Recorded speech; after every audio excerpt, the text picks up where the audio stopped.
Lost Highways from History Colorado is made possible by the Sturm Family Foundation, proud supporters of the humanities and the power of storytelling for more than 20 years. Okay, Tyler, you ready to spin the dial on our talk radio time machine? Yep, you got it set to 1984. Yep, here we go. I was wrong today. You're a nappy-headed horse there. I'm going to tell you that. The Spanish people have the worst taste of music. It's all like, The Limbaugh Institute for Advanced Conservative...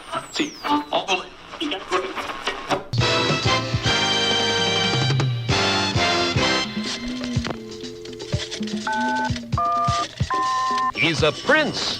He's primitive. He's provocative. He's Alan Berg, and he's next on News Talk 85 KOA.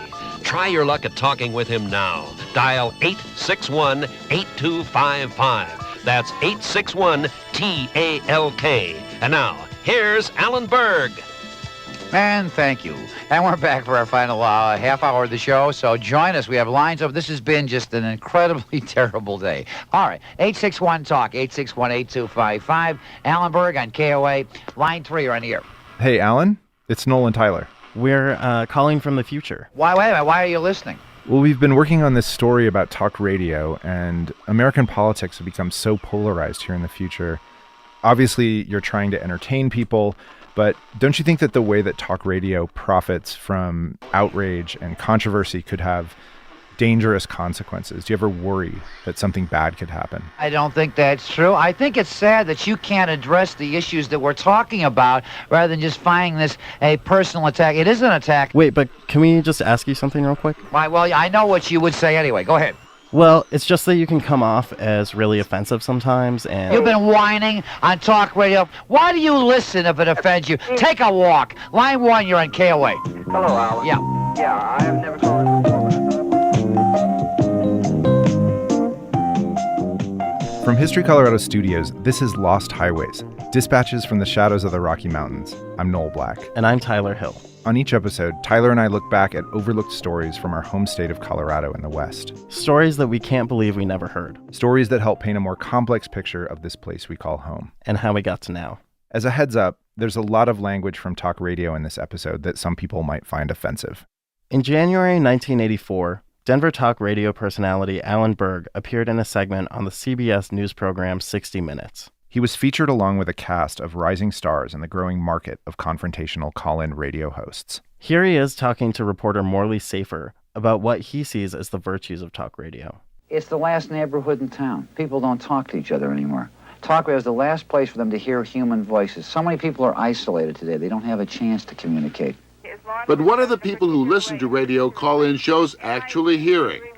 Those who listen to Berg get a mixed bag of mayhem and malarkey. Political science and pop psychology, common law and uncommon sense, all of it laced with aggression, abuse, and sarcasm. On June 18th, 1984, only 6 months after this 60 Minutes segment aired, Berg was gunned down in his driveway as he stepped out of his black VW Bug. He was holding a bag of dog food for his Airedale, Fred. 1984 would prove to be a momentous year for talk radio. Not only was Alan Berg murdered, but a relatively unknown DJ and sports commentator took to the AM airwaves in Sacramento doing politics this time. The Doctor of Democracy makes another house call. This is a special edition of the Rush Limbaugh program, America Held Hostage. And now from our... It's fair to say that Rush Limbaugh was or is the biggest influence in the creation of modern talk radio. This is Jeffrey Berry, professor of political science at Tufts University in Boston. He and his colleague, Sarah Sobereye, are the authors of a book called The Outrage Industry, Political Opinion Media and the New Incivility. They study the history and political impact of talk radio. It's unclear if Limbaugh was aware of Alan Berg at the time he launched his show. But he was one of many talk radio hosts adopting a more abrasive style that Berg and others had started to popularize. Limbaugh may be one of the most well-known names in his field, But Barry says that inflammatory talk radio can be traced all the way back to the 1920s, when Christian evangelists like Amy Semple McPherson started using it to spread their message. Then, in the 1930s, things took a turn toward the political. Well, using the radio for political purposes precedes what we think of as talk radio, so you can go back to Father Coughlin. We are Christian insofar as we believe in Christ's principle of love your neighbor as yourself, and with that principle, I challenge every Jew in this nation to tell me that he does not believe in it. It's important because what he did was try to inflame public opinion through the harsh rhetoric of the radio. So in a sense, he's a forerunner. In the 1930s, DJs like John J. Anthony and Barry Gray were pioneering the early versions of what would become the call-in format. Then, in the 1960s, a disc jockey and TV host named Joe Pine developed a more confrontational style of talk show. You want to walk away? I think Fine, this is a you circus, walk away. and that you're a fool, and that we're not in any way discussing You're a liar and a danger any to the country. issues. His call-in show was one of the most successful of those early programs and would eventually be syndicated on over 250 stations across the country.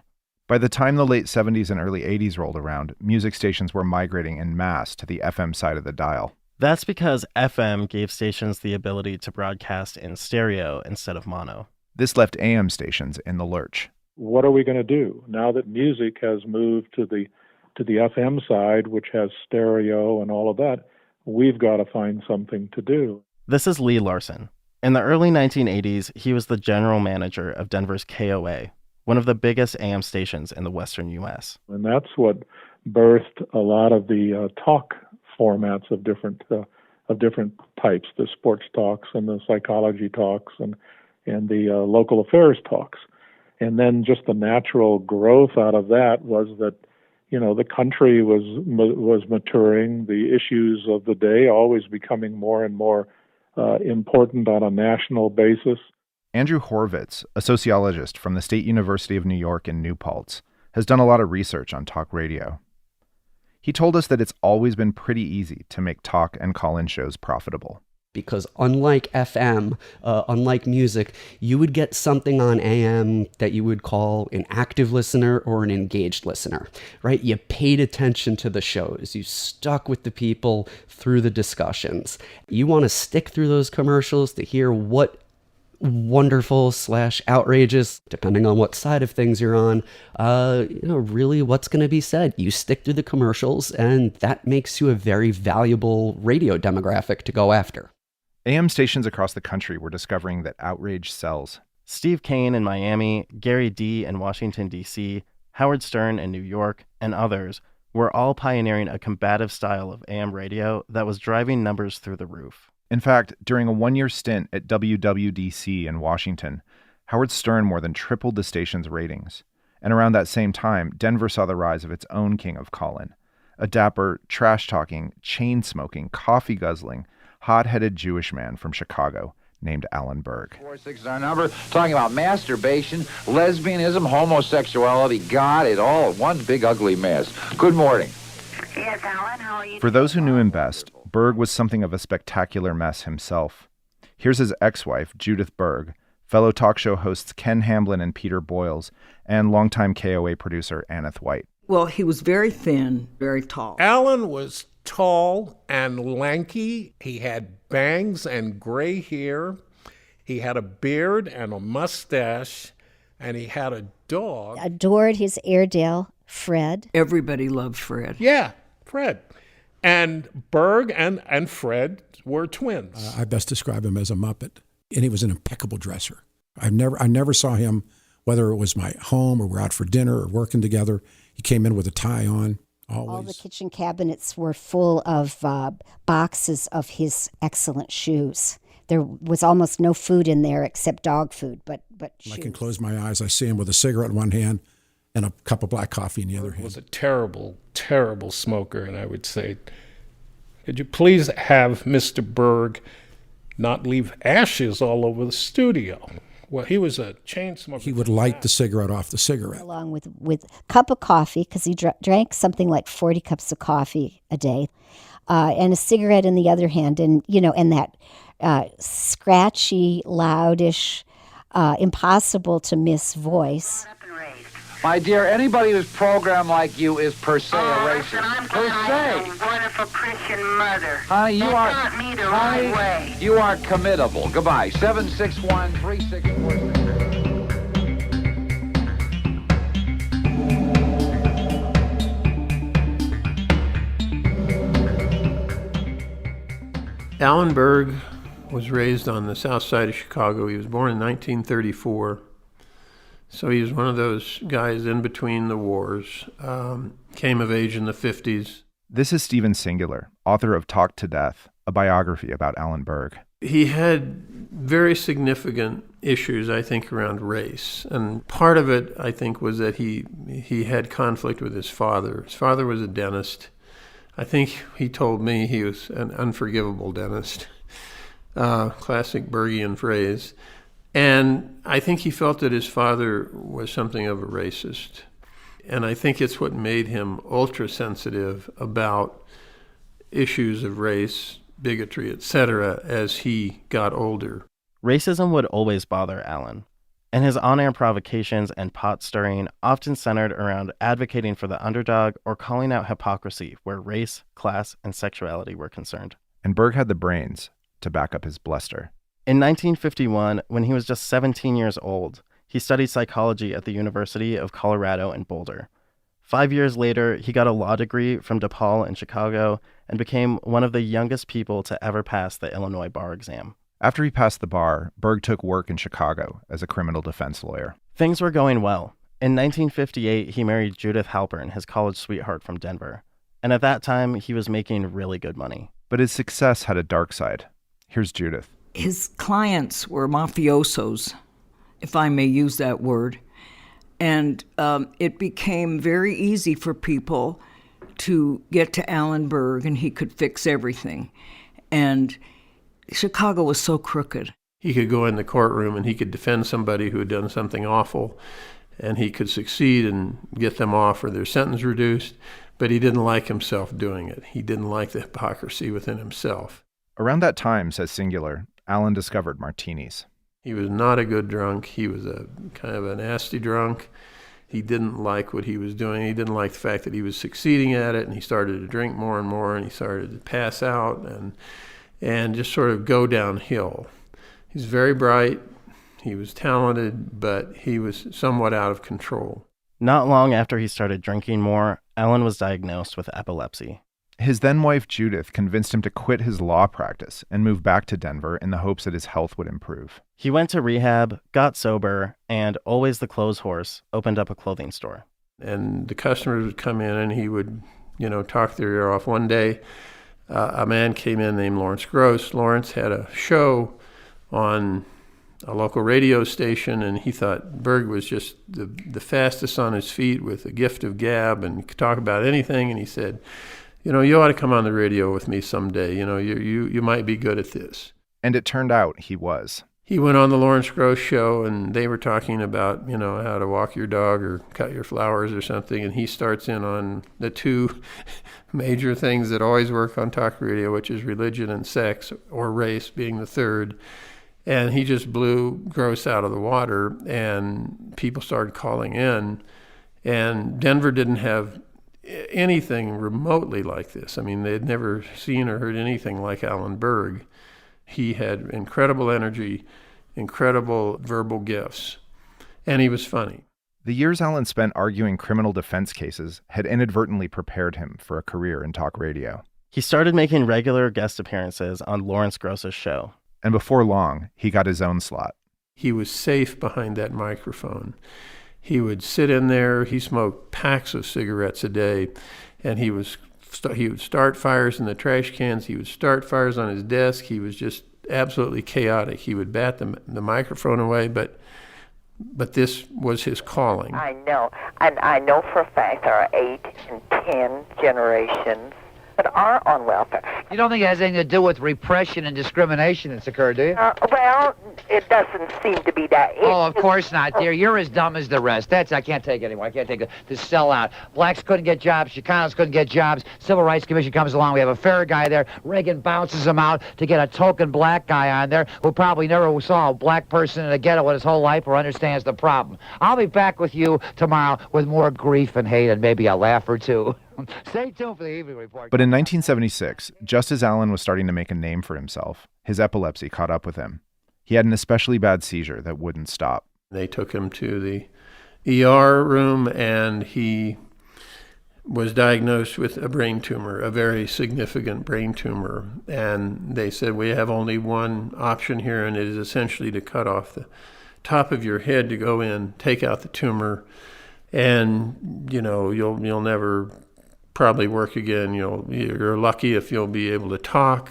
And they went in, and about a month later, he was back on the radio talking like a magpie. Because you ain't doing the right thing here. You haven't got what the people want, and you don't know what you're doing with it, and you're a loser. And that's it. Line 2, you're on KOA. What side of the bed you get up on this? Hey, I'm in a great mood. What are you talking about?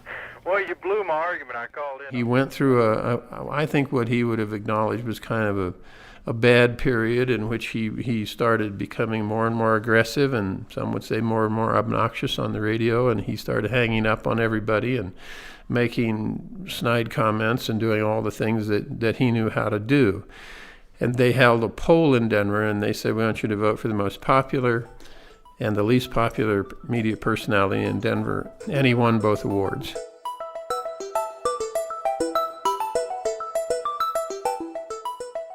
As he built his career and developed his persona as a talk show host, Alan had a string of gigs at various small stations around Denver. First at KGMC, replacing Lawrence Gross, who took a job in San Diego. Then KGMC changed to KWBZ. And Alan moved to K-House shortly after. He was fired from K-How and then went back to KWBZ. Until that station changed to an all-music format. He considered a job in Oklahoma City, but Peter Boyles told us that when he went there for an audition, things didn't exactly go according to plan. He gets to Oklahoma and he throws the mic switch, and somebody calls the radio show and said, I need everybody to know that in Denver, Colorado, this man called Jesus Christ a black homosexual. That game's over.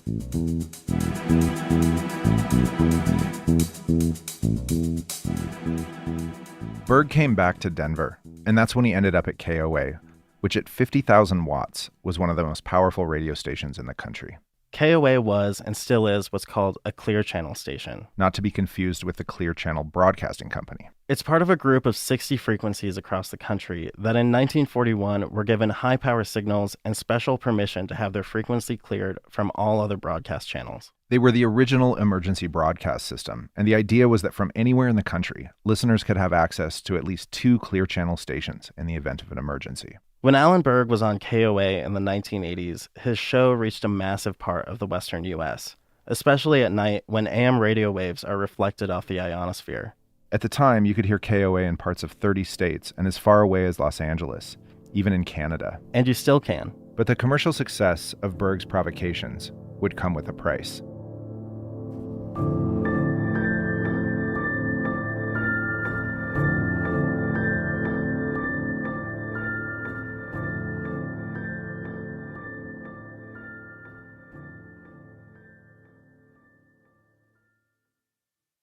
Support for History Colorado comes from the Coors Brewing Company. Coors is proud to sponsor Beer Here, Brewing the New West, now on view at the History Colorado Center in Denver. The exhibition features artifacts and insights that reveal why Coloradans today enjoy 360 breweries and counting. More than just a tale of ale, Beer Here is a story of Colorado, told over a few beers.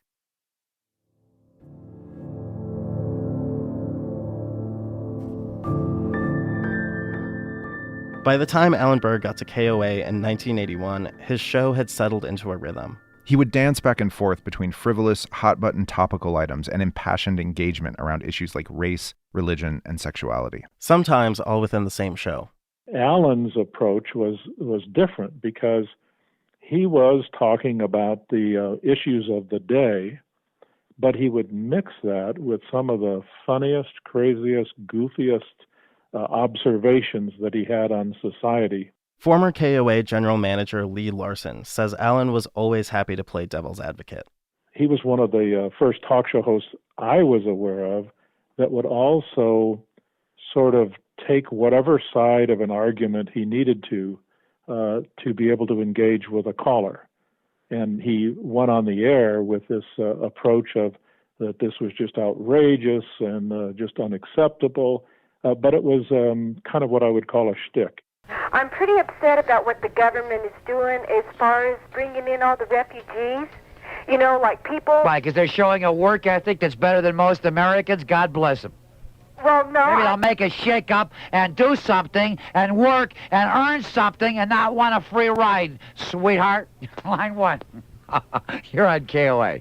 That didn't play. I wasn't in the mood. Okay. But, says producer Anath White, who worked with Berg, he could also play a shtick to make a larger point. One of the topics that he liked to do every year, it was an annual thing, he did his suntan show.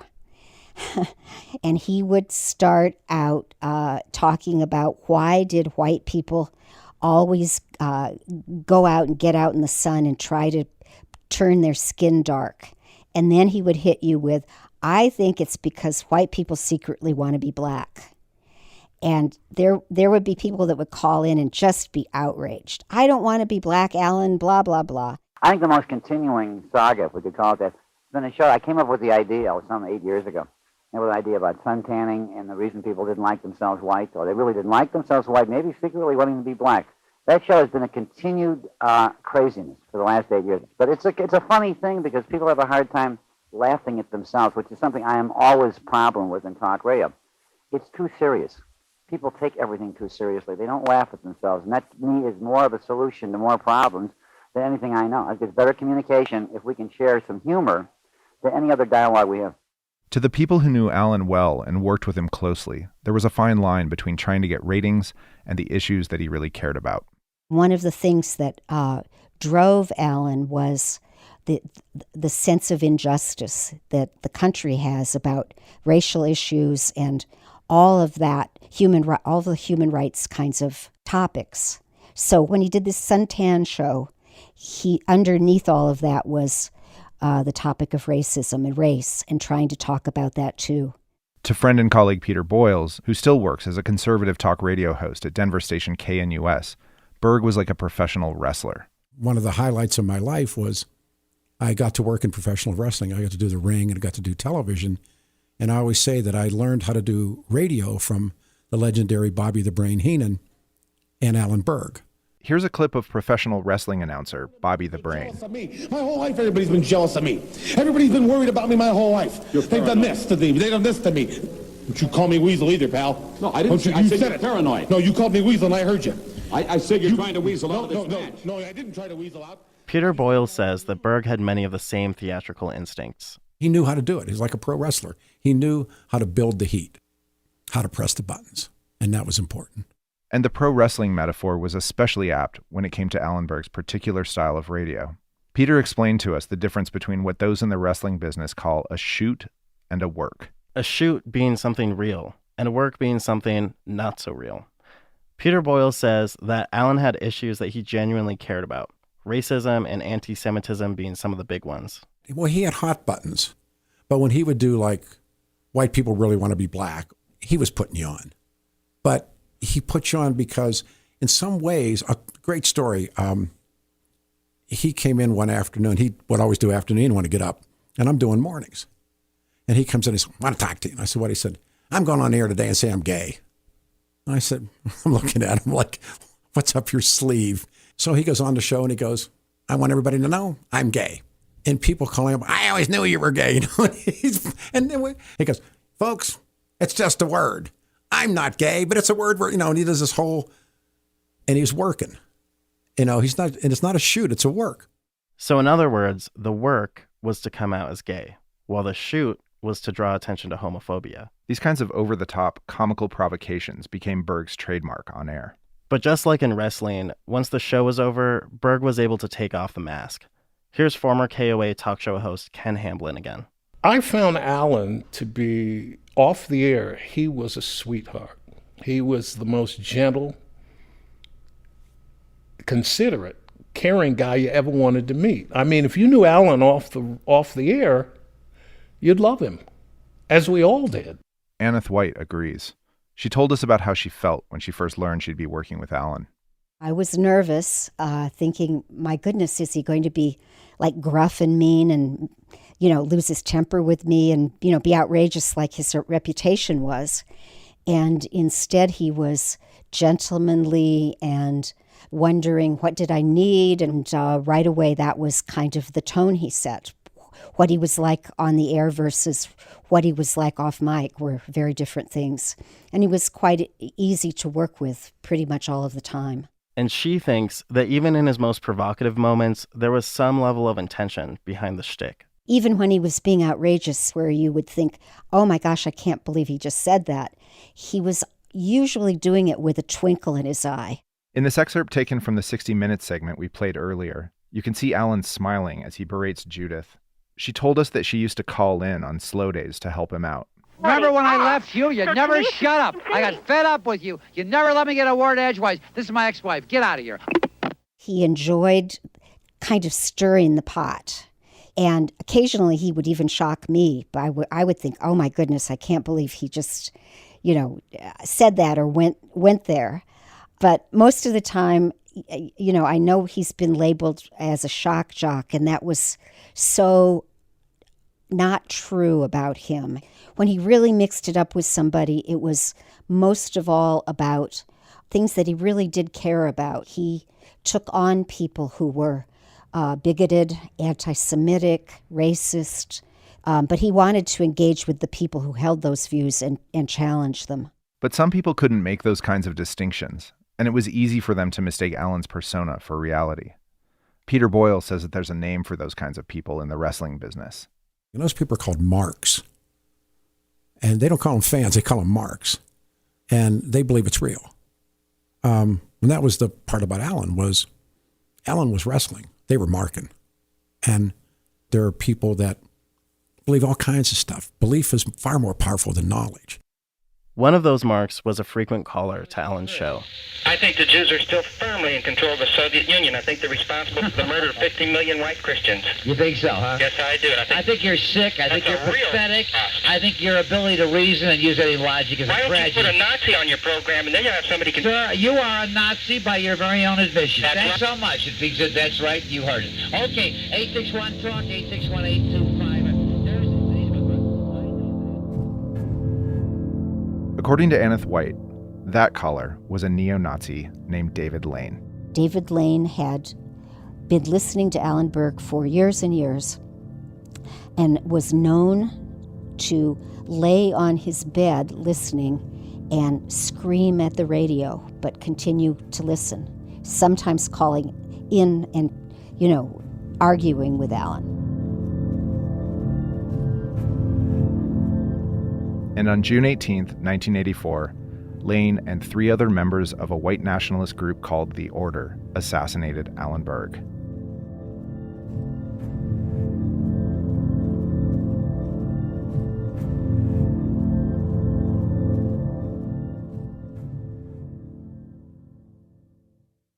Support for History Colorado comes from Colorado State University. CSU embraces the critical role that History Colorado plays in preserving and telling the stories of our state and the West. As Colorado's land-grant university, CSU is proud to be a partner in programming and outreach statewide. As they celebrate 150 years of education, research, and service, CSU remains committed to preserving the past and creating a brighter future. Learn more at colostate.edu.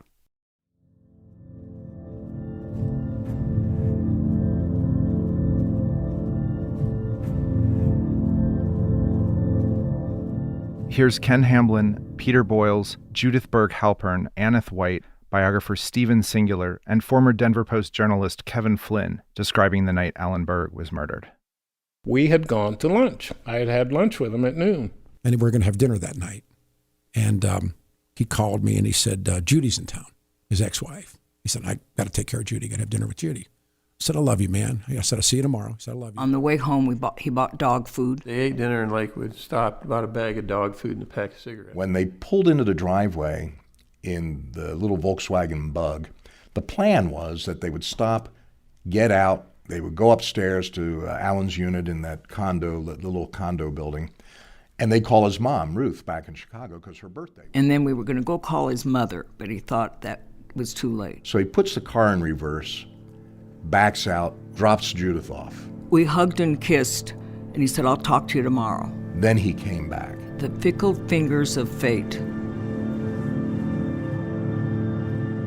I was home that night, and I got a phone call from Phyllis, one of the other producers. I was at home, and phone rang, and it was Barry Fay, the old rock promoter. It seems like it was about 9:30, and she sounded very dramatic. And Barry said, they killed Alan.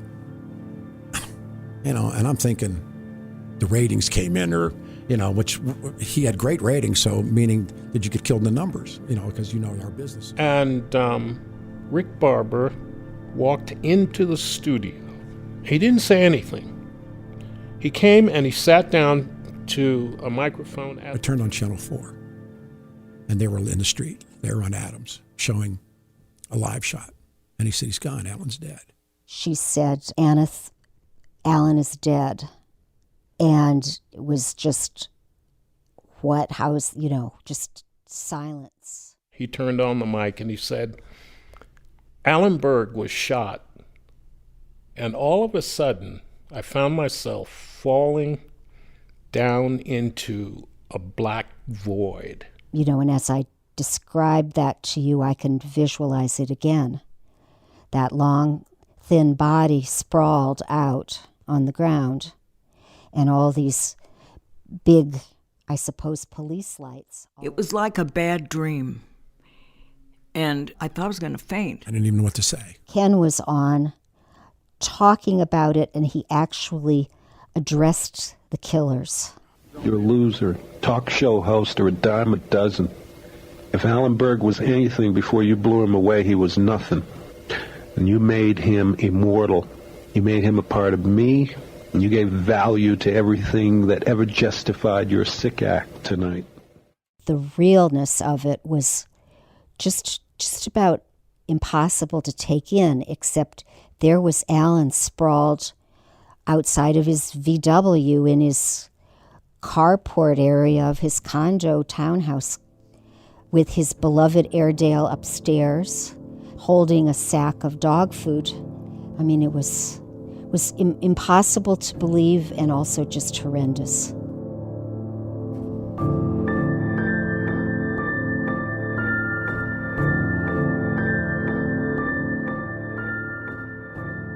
Berg's murder, the investigation, and the trial that followed is its own long story.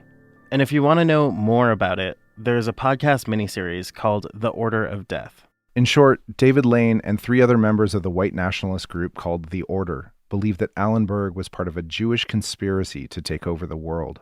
The Order believed that killing him would eventually lead to the creation of an all-white state.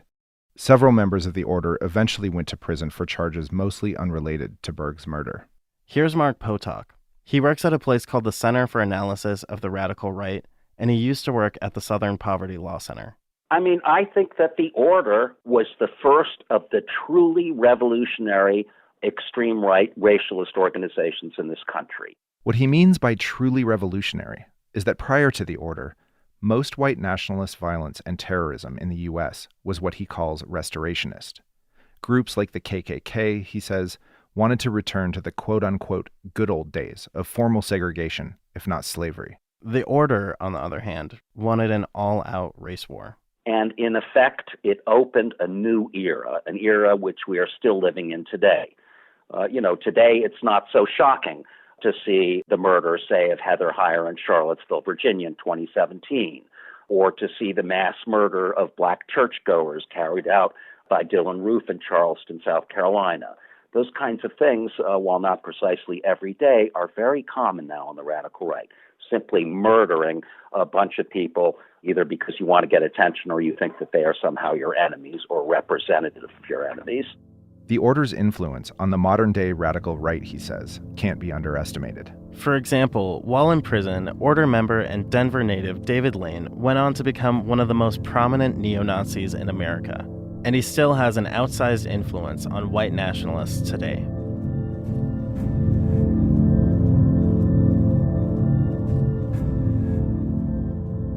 It would be easy to end the story here, to draw a faint line between Alan Berg's murder by a radicalized group of angry white supremacists and incidents of white supremacist violence like Charlottesville and other recent attacks.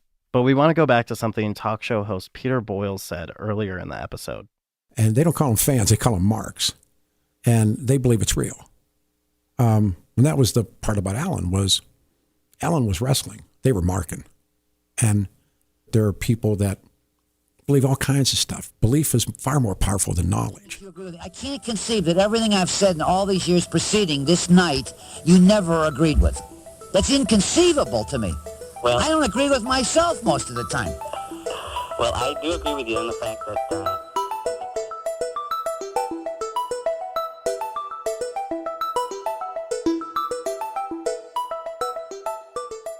If Berg's death marked a turning point for the radical right, it also marked a turning point for American political discourse. With Berg's murder, these provocations that political talk show hosts may have seen as more or less innocent fun became more than just wrestling. The pretend outrage that drove ratings and advertising revenue had an audience of angry marks for whom the outrage was real. Even though talk radio didn't invent confrontational political discourse, it's definitely one of the early forces that commercialized it. And that blurry line between sales-driven provocation and real-life consequences is, in some ways, built into the very DNA of political talk radio. Here are Jeffrey Berry and Andrew Horvitz, radio experts that we heard from earlier. There's always been anger, an angry element of our population in terms of politics. That's part of freedom. It's part of a democracy that people can say what they want. So what we've emphasize in our research is that increasingly peddling outrage became a for-profit business. People get very, very excited, and I don't think the people who are espousing all of this vitriol sometimes are really understanding the full impact that their words can hold, especially when they speak from the positions of power that they do. So danger, danger, danger. And again, Rush Limbaugh first came on the air in 1984, the same year Alan Berg was assassinated. A little history lesson for you. If any race of people should not have guilt about slavery, it's Caucasians. But yeah, there's a danger in that. You're to put a little less of a articulate way of saying it, those are fighting words. And Limbaugh was like, he's like a goddamn Jedi Knight when it comes to it, for better or worse. Limbaugh wasn't the first to use outrageous broadcasts for political power, but Horvitz and Berry say in some ways he popularized the use of controversial entertainment as a political tool in the United States. It was Limbaugh, says Jeffrey Berry, who opened the door to the same style of saber-rattling political entertainment on television and later on the internet. Fox and MSNBC came onto the cable scene. Provocative websites from the Daily Caller on the right to the Daily Costs on the left emerged in great numbers. And now with social media, all of the preceding, what goes on talk radio gets recycled through Twitter and Facebook. Andrew Horvitz says that today, the line between politics, entertainment, and reality is blurrier than ever. Oh, I would say Trump is our talk radio president. He's our reality television president. But I think there was a big tie between, the kind of reality television where it was just that blatant, no-holds-barred competition. A lot of that translated from the rhetoric I think you would have gotten from talk radio, right? Ted, these people are laughing at you. I mean, I'm starting to laugh. You know what? Let me just say something really quick. Why should you interrupt me when I'm knocking him out? Because by interrupting me when I'm knocking him, what are you doing to yourself? Because I'm being truthful, and I'll always be truthful. How stupid is that, right? It's not stupid. Here I am. I'm getting ready practically to fire this guy, and you keep interrupting me and stopping me from doing it. And in the end, what Carolyn said to you is true. I want him to be fired. She said, on the what truth, have you on done? the And you truth. couldn't answer it. You know what, Summer? You're fired. The problem is the media, and I'm going to hesitate to use the word mainstream because this is really journalism more broadly, they weren't designed to handle somebody like him. President Trump understands how to use outrage, and he uses it to command media attention. And it works. It not only pleases conservatives, but it's catnip for cable TV and talk radio, which want to, find that discussing it builds an audience and brings their audience back. It makes their audience angry. So anger sells. Andrew Horvitz says that regardless of what you think of Trump's policies, he's a master of dominating news cycles by saying outrageous things.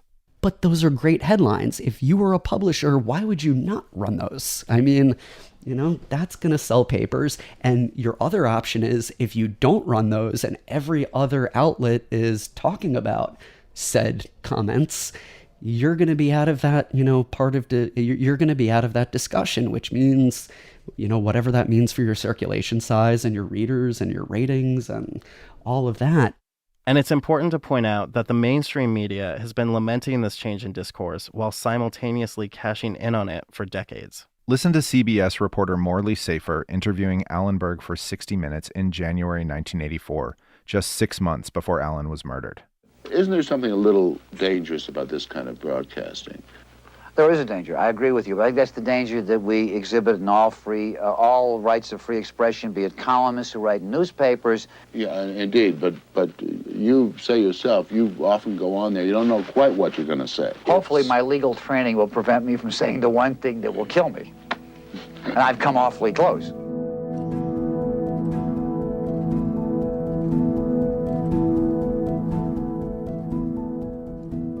Everyone from Fox News to the New York Times gets a payday in a culture of outrage as entertainment. A Forbes article from April 2018 points out that cable news, as well as the supposedly more respectable network outlets, have all seen ratings bumps since Trump's announcement that he was running for president. And an article in The Atlantic says that print publications like the New York Times, Washington Post, and the New Yorker also saw an increase in subscriptions after Trump's election. Not to mention online publications like Slate and Vox, which have settled into a routine of almost constant Trump coverage. Peter Boyles told us politicians and the media both benefit from making marks of their audience. So is Donald Trump on some level a professional wrestler? Oh, sure, they all are. No politician I know that I've really had any affection for. Jack Kennedy wrestled pro. Reagan got it. Berg had it. Ocasio-Cortez got it. I'm not a fan, but she got it. She hit the scene. She knew how to do it. The media loved her. She can say whatever she wants to say, but she has the spotlight. Trump pimps these people intentionally to get them to react, and then everybody goes bat crap. You going to challenge me to a match at WrestleMania? Absolutely right. 100%. I will kick your ass. No!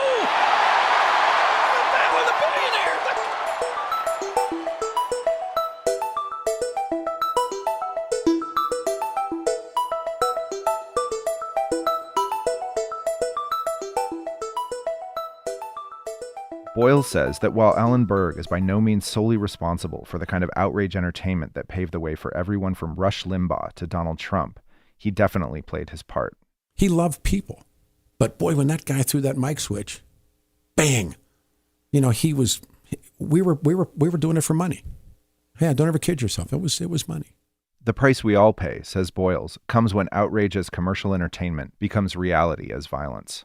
I think it was some Aristotelian thing of, little boys kill frogs in sport, but frogs die in earnest. And he's doing a radio show. And I remember saying that night that, like Harper Lee, they killed the Mockingbird. They know they killed this guy that they thought was the voice of the Jewish occupation government or some insanity. If you knew him, wasn't even close. I mean, but that's who they thought he was.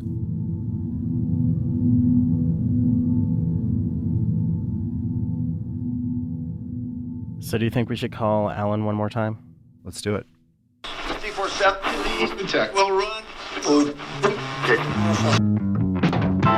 You're listening to Alan Berg on News Talk 85 KOA. Call him at 861-TALK. Alan Berg on KOA. We have about 4 minutes remaining in the hour, 5 minutes of CBS News, grain report coming up, then back with our final segment of the show. Lines are full right now. Let's go to line 2. You're on KOA. Hi, Alan. It's Noel and Tyler calling again from the future. I'm sorry, what? Noel and Tyler from the future? Oh, my God. What are you going to do to me? Wait, before you hang up, we were just wondering if we could ask what you'd like people in the future to know about how talk radio works. It's an entertainment business. We're in a mass media situation. We're competing with 33 stations, I think, in this community. And you have to entertain the people. There's all kinds of wants from the people out there, but first and foremost, you have to hold their attention. However you do that, and there's different styles. There is no one style of doing talk radio. Oh, I do think mine is the best. But it's not just entertainment, is it? Do you feel like you're trying to make people think? They want to vent feelings, but they don't want to think. You ask somebody, why do you believe it? I don't know. What do you believe? That's the way I believe. I don't know. I believe it. That's a tragic way to think in a lifetime. They're like sheep. They pick up an idea. The Republicans are great. The Democrats are great. Never once saying, well, wait a minute. Let me examine this. What are they really doing? They have no information. They go to the polls. It's clown city to think that they're purely hyped by the media, by advertising, what have you. They buy a president the same way they buy a toothpaste. There is no difference.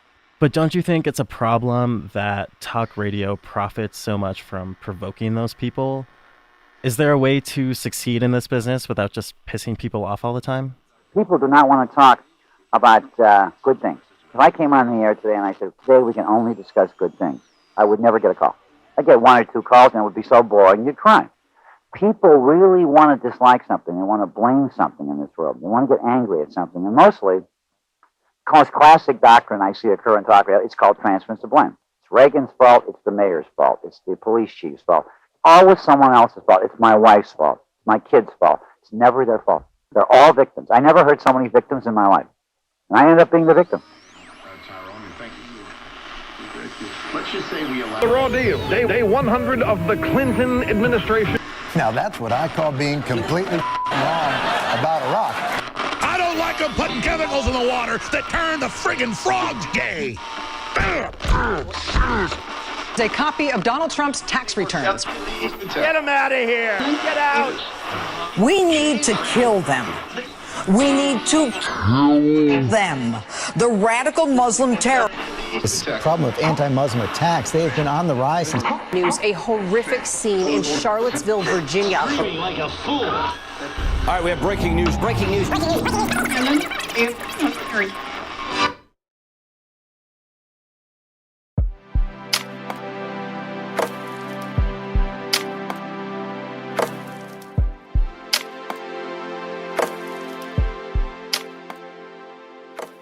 Again, if you want to learn more about Alan Berg, the trial of the members of the Order, and the legacy of their ideology, check out the podcast The Order of Death by Denver-based producers Josh Madison and Shannon Geis. Lost Highways is a production of History Colorado and History Colorado Studios. It's made possible by a generous grant from the Sturm Family Foundation, with particular thanks to Stephen Sturm and Emily Sturm. If you enjoyed this podcast and want to support it, please become a member of History Colorado. You can get 20% off your membership at historycolorado.org/podcast discount. Plus, you get all kinds of great benefits like free admission to our 8 museums around the state. And even if you don't become a member, you can still get $2 off admission to any of our museums just by mentioning the podcast. Thanks to Eric Whitney, our editor for this episode, and to Connor Bergal, who composed the music. And to Judith Berg, Jerry Bell, and KOA, all of whom helped provide archival audio for this episode. We also talked to Kevin Flynn for background information.